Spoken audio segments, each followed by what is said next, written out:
Despite the difficulties of realist explanations of the profound changes in the world in 1980s and 1990s, and despite the widespread opinion that liberalism is much better equipped in terms of explaining the new phase of international relations after the end of the Cold War and in conditions of globalization, it would be mistaken, though, to assume that realism is now outdated.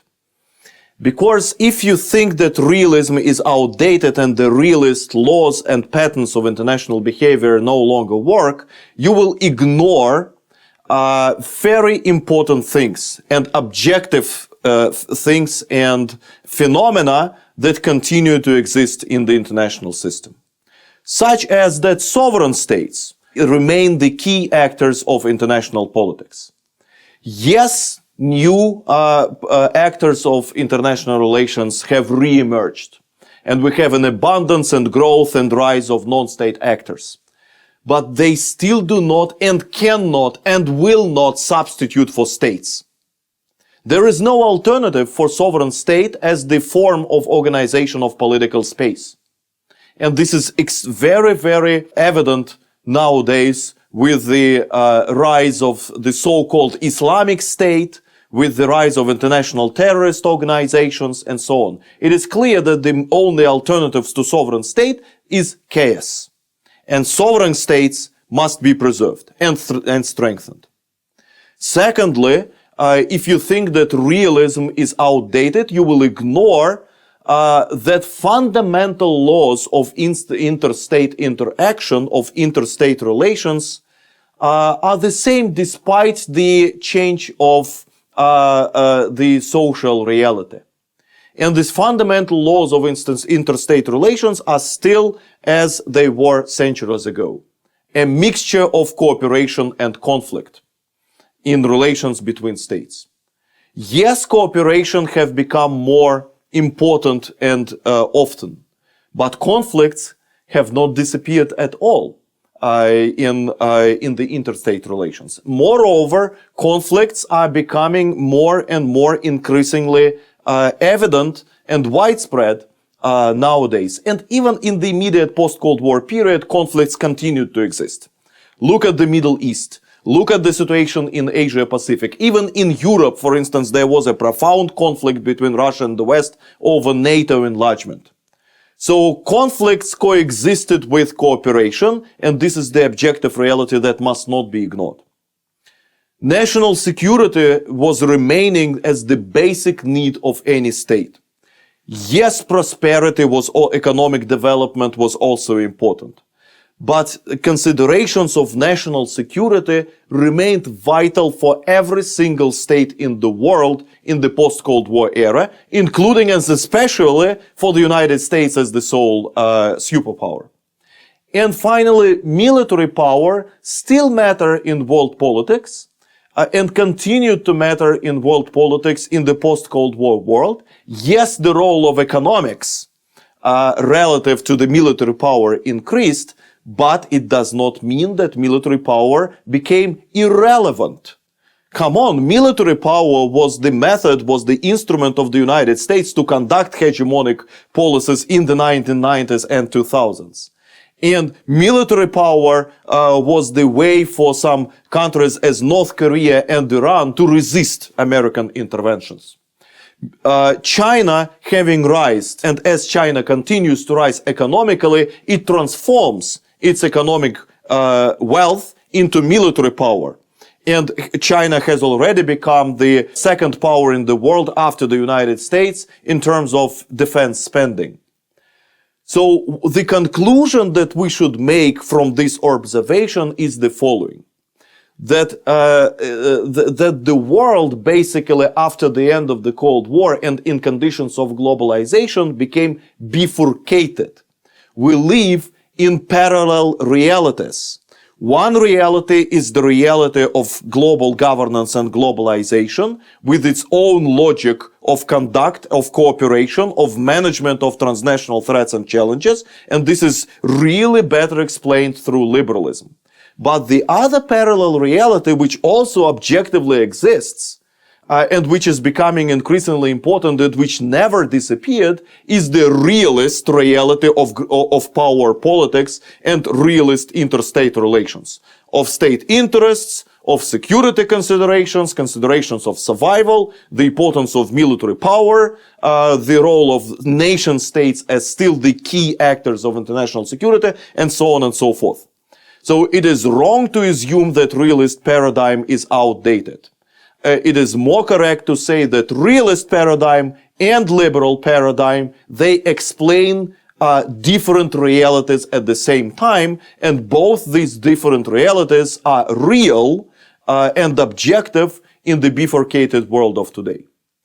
Moreover, the further we go from the end of the Cold War, the more important realism becomes. With the current developments in 2000s and especially in 2010s, realism is increasingly relevant again in explaining of what's going on in the world and in providing analysis and explanation and prediction for the cause of relations among states and for the trajectory of the international system evolution. The profound and fundamental reason for that was the return of multipolarity. The unipolar moment, which emerged after the end of the Cold War, really happened to be a moment. It lasted for 15 years at best. And already in the middle of last decade, when the United States started to have troubles in Iraq and Afghanistan, the United States entered a period of relative decline. And other countries, especially Russia and China, started their re-emergence as great powers in the international system. And of course, after 2014, there is no question about multipolarity in the world, because in 2014, the United States was openly challenged by another great power, which is Russia. And in 2014, the United States failed to prevent a behavior of other great power, which it considers dangerous, destabilizing, and wrong. So we have the rise of China, and China conducts very realist behavior in both regional and global terms. China strives for regional hegemony in East Asia and tries to get even more influence globally, especially in economic terms. So this is a realist logic, not a liberal logic. Russia also conducts a realist logic in its foreign policy. Now, Russia strives for regional control in Eurasia and expands its influence in the Middle East and other regions. This is also a very realist, not a liberal behavior. Above all, we have now a return of great power rivalry at the global scale.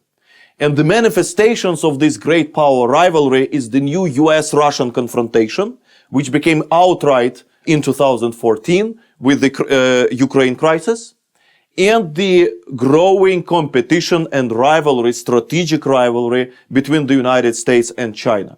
The return of great power rivalry brings realism back, because the logic of relations among these great powers, the logic of relations between in the triangle of the United States, Russia, and China is realist, not liberal. Another manifestation and reason for the return of realism is that end of history happened to be the illusion. The end of history proclaimed by Francis Fukuyama in 1990 assumed that Western democracy has become universal and uncontested.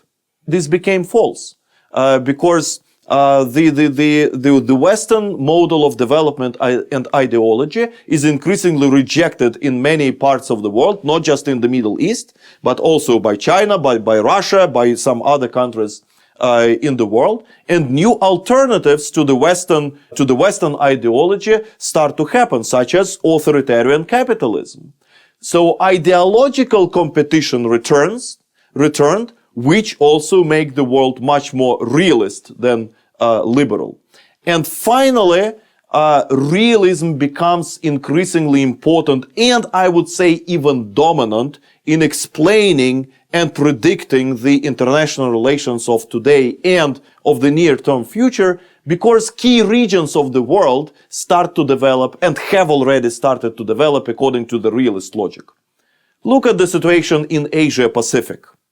There is a very competitive environment and very competitive relations between China, Japan, South Korea, and the United States. And despite the fact that both Japan and South Korea are American allies, they have very troublesome relations among themselves. And the pattern of relations in East Asia is zero-sum, not zero plus. In Europe, we have a return of a geopolitical great power competition between Russia and NATO. In the Middle East, we have extremely troubled environment with, first, on the one hand, collapse of many Arab countries, and on the other hand, a geopolitical competition between the major regional great powers, Iran and Saudi Arabia.